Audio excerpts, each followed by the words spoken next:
Behind.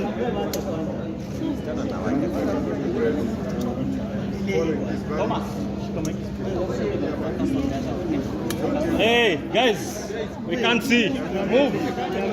Atuoni, songeni. Songa, tuoni. I'm going to be the official member of the opposition. We are going to put the government of Mheshimiwa Ruto accountable, and according to the way things go today, we know very well that the presidential candidates don't run through parliament. They run outside parliament. We have fought a war. The Supreme Court has decided, and what we would like to do is we should live in harmony. We should be patient. Kenya is not running away from us. You want to join me? Come here. Yeah, we have to live on. Life has to continue. We have had 6 million votes or voters that are currently crying, but let me tell them not to cry. We also have to thank Raila Amolo Odinga for having fought for democracy. The democracy we enjoy in this country is one of those that have contributed. We also have to thank Honorable Ruto for having fought a war that we have seen. We shall give him the courage we have to, but whenever he goes wrong, we shall tell him. And I've come out as a Kenyan to live in the opposition, if that's what people wanted.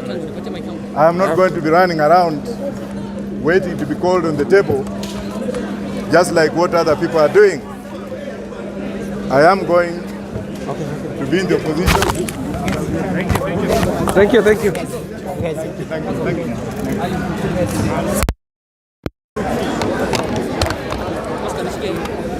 Now I'm still from team representing the former Prime Minister. Well, are we all right? Yes.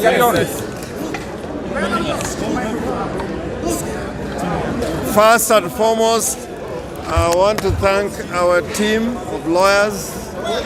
As we know, we are a team of nearly 50 lawyers, and we have been working very hard for the last 14 days, this being the final day.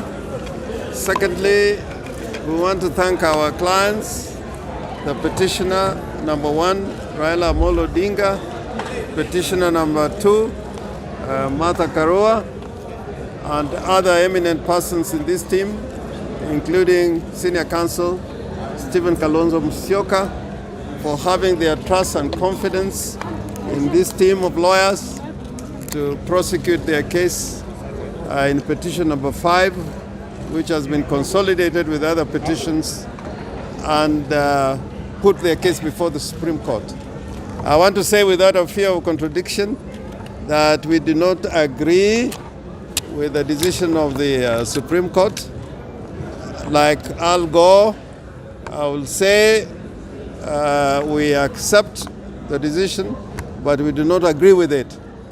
And I'm saying this as a seasoned practitioner that courts sometimes make mistakes which have to be corrected over time. Courts make political decisions. As you know, in the United States of America, there has been a long-standing case that has been held as universal truth of jurisprudence involving women's rights, Roe versus Wade. It took them 50 years to overturn that case because of a Republican Congress and a Republican president and a Supreme Court that was basically appointed by Republicans. And therefore, I want to say, yes, in accordance with the law, we got to accept this decision as the law of the land. But I think it is a very ideological decision.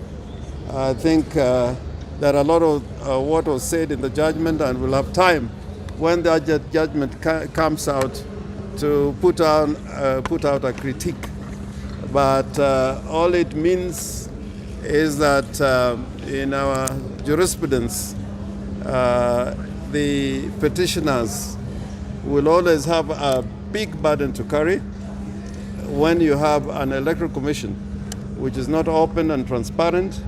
The best way for this court to have made a decision was with the servers to be fully opened and all the election materials be placed before the court, as would happen in a case where justice has to be rendered. As you know, and I am saying this again without fear of contradiction, we wanted a comprehensive audit of not only the technology that was applied by the Electoral Commission, but we wanted a proper audit. Although time was of the essence, but I think we had sufficient time to carry out a proper audit, including looking at the issue of the foreign intruders, the Venezuelans, which you'd notice the court avoided in making any comment about those intrusions and invasions of the system, the technology, the IT structure.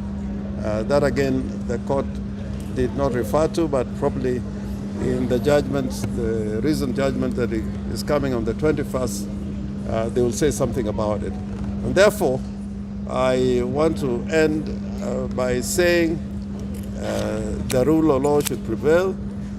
The court normally has the last word in making a statement as to what is the law of the land. But as citizens who are sovereign, we're entitled to disagree, and disagree very vehemently. I think the court, in conducting the proceedings during the hearing, I think they were patient.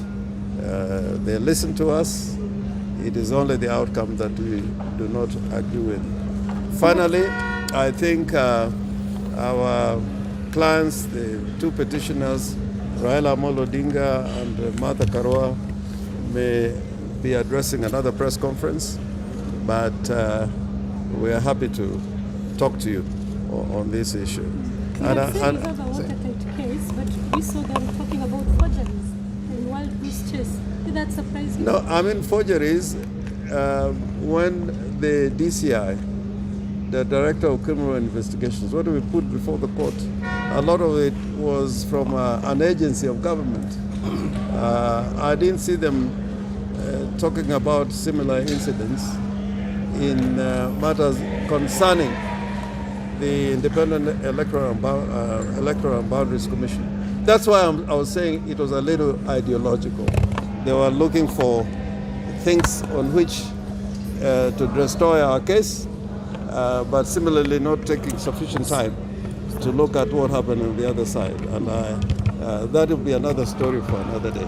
Would you admit you might not have been well prepared for this case? We were very well prepared. What are the I think compared to 2017, we were a lot more well prepared.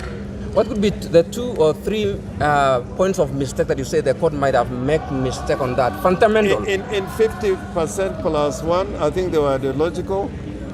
We are using the baseline of total registered voters in the land as against those who turned out to vote.